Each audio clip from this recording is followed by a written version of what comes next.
Juste la réflexion. J'ai posé la question. Et vous savez, le temps de jeûne, écoutez-moi bien, pour moi, je vous donne mon expérience. Le temps de jeûne n'est pas forcément un temps où vous allez vous mettre à crier tout le temps. Vous n'avez même pas l'énergie. Non, non, non. Le temps de jeûne doit être un temps où vous mettez en activité votre système de pensée. Où vous permettez à l'ancien système d'être dépouillé et vous entrez dans les profondeurs de la pensée de Dieu. C'est pour ça que quand moi je jeûne, je réfléchis beaucoup en journée et je prie beaucoup la nuit. Parce qu'en journée, si je coupe le jeûne la nuit, bien entendu, je prends des choses la nuit, je prie plus efficacement parce que j'ai l'énergie pour prier. Mais le matin, pendant que je suis faible, j'ai l'énergie pour penser. Vous allez vous rendre compte que moins vous mangez, mieux vous êtes à l'aide dans votre système de pensée.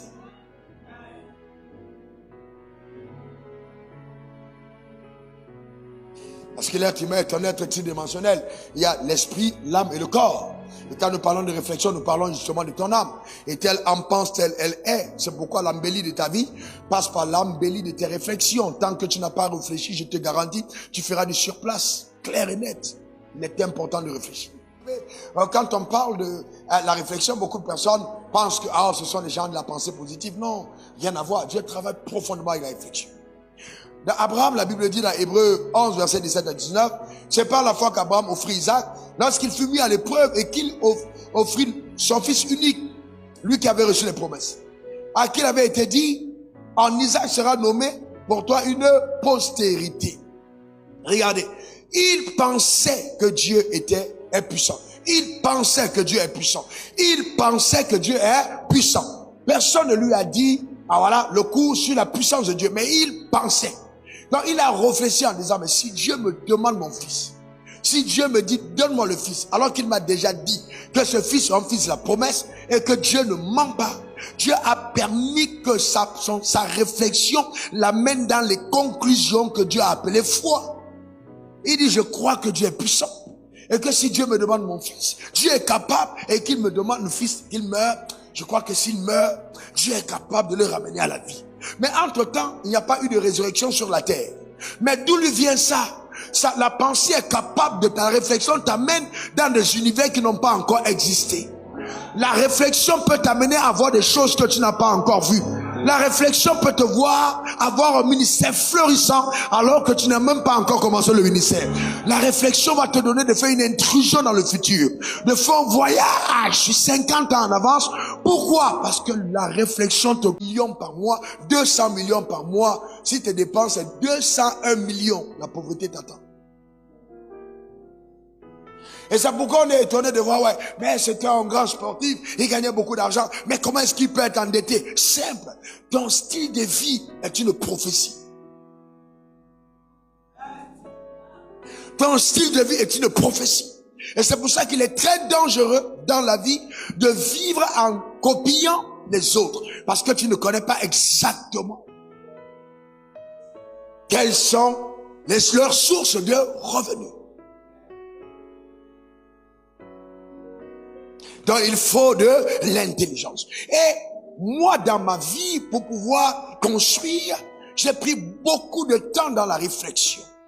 Je vais vous dire, vous ne pouvez pas être intelligent si vous n'aimez pas la réflexion. Nous allons parler un peu de l'art de la réflexion. Le drame, c'est que dans nos églises, nous sommes beaucoup dans l'excitation, mais très peu dans la transformation. Et la transformation n'a pas lieu quand on est excité. La transformation s'opère quand on réfléchit.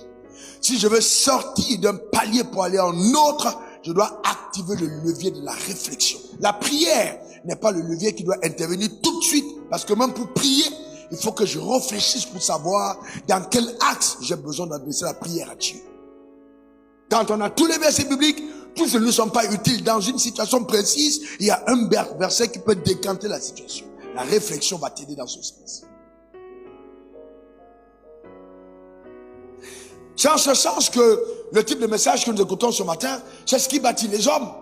Et c'est parce qu'il n'y a pas ce type de message dans nos églises que, écoutez-moi bien, je vais vous dire la vérité, la majorité de nos communautés, je l'ai dit hier, ont l'art d'exploiter la faiblesse des peuples. Nous avons une onction de délivrance de l'esclavage, mais on a pu aller plus loin. Après que tu as sorti l'esclavage, on ne t'enseigne pas comment tu entres dans ta royauté.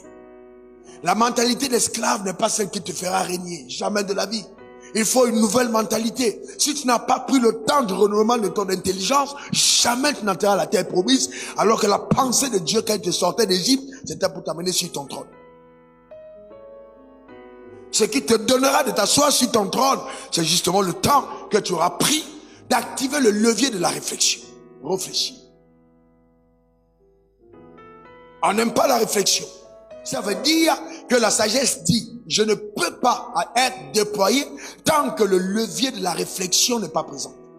Une personne sage est une personne qui a pris le temps de réfléchir. Une personne qui réfléchit, qui réfléchit, qui réfléchit. D'ailleurs, elle n'est jamais, le dit bien, la sagesse anticipe. Elle n'est jamais dans la précipitation. Parce qu'elle prend le temps de la réflexion. Même quand vous voyez quelqu'un s'habiller, vous pouvez savoir qui a réfléchi, qui n'a pas réfléchi. La réflexion, oh, je suis très sérieux. La veille même, avant de sortir, vous partez en rendez-vous, vous allez, vous êtes un homme de Dieu, vous êtes une servante de Dieu, vous êtes un roi, vous êtes une reine. Les rois et les reines ne s'habillent pas comme les esclaves. Les rois réfléchissent à leur tenue. Salomon, même dans toute sa gloire, n'a pas été vêtu comme l'un d'eux. Si Salomon était vêtu de façon éclatante, c'est parce que la sagesse dictait la tenue. Et donc même quand on venait, la Bible dit quand on a vu comment étaient les gars, les serviteurs qui étaient tout autour, comment étaient même les escaliers qui venaient et tout, on a dit waouh, on n'a jamais, j'ai entendu des choses, mais ce que je vois, ça veut dire quoi? En un certain moment, les œuvres de la sagesse deviennent visibles. Dans l'organisation, on voit ta sagesse. C'est la conséquence d'une réflexion. Et la spiritualité que nous avons dans nos assemblées nous empêche de réfléchir. Au nom de la puissance, les gens ne veulent plus réfléchir. Mais vous savez que la réflexion est une grande puissance. Terrible puissance. Regardez comment Dieu crée le monde. J'ai lu la Bible et puis Dieu m'explique, il dit regarde comment j'ai créé le monde. Il dit au premier, il dit que la lumière soit. Non, c'est pas une œuvre de quelqu'un qui n'a pas pensé. Première chose, il allume la lumière sur son chantier. Vous ne pouvez pas travailler dans le noir. Donc il installe d'abord la lumière, il fait une installation de chantier. Que la lumière soit.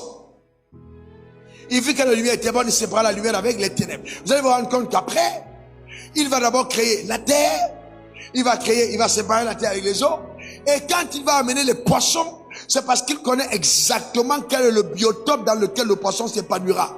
Il a déjà préparé dans les eaux ce qui donnera aux poissons de vivre. Il ne perd pas son temps, tout est planifié. Certains d'entre nous, on aurait créé le poisson avant de chercher l'eau. Et puis le poisson, entre-temps, il meurt parce que on dit on ne comprend pas pourquoi on n'a pas percé. Non, c'est la mauvaise organisation qui font que les choses n'ont pas percé. Tu as fait mourir ton poisson parce que tu as fait veiller le poisson avant l'eau. Prends le temps de la réflexion. Et vous savez, réfléchis sur ton avenir. Réfléchis sur ton appel. Réfléchis sur tes affaires. Réfléchis. Vous savez ce qui m'a amené moi à entrer dans de taper ou de me connecter en fait à l'onction de la prospérité financière. Je l'ai pas désiré, hein. Honnêtement, je suis grandi dans un background plus sévère que le background de Deep Life. Sauf que je lisais la Bible et je voyais dans la Bible, les rois étaient riches. Les rois étaient riches. Tout le monde était riche. Et puis je regardais nos églises n'étaient pas riches. Donc j'ai commencé à poser la question à Dieu, je dis, mais pourquoi dans la Bible, les gens sont riches, mais à l'église, les gens sont pauvres? Juste à réfléchir.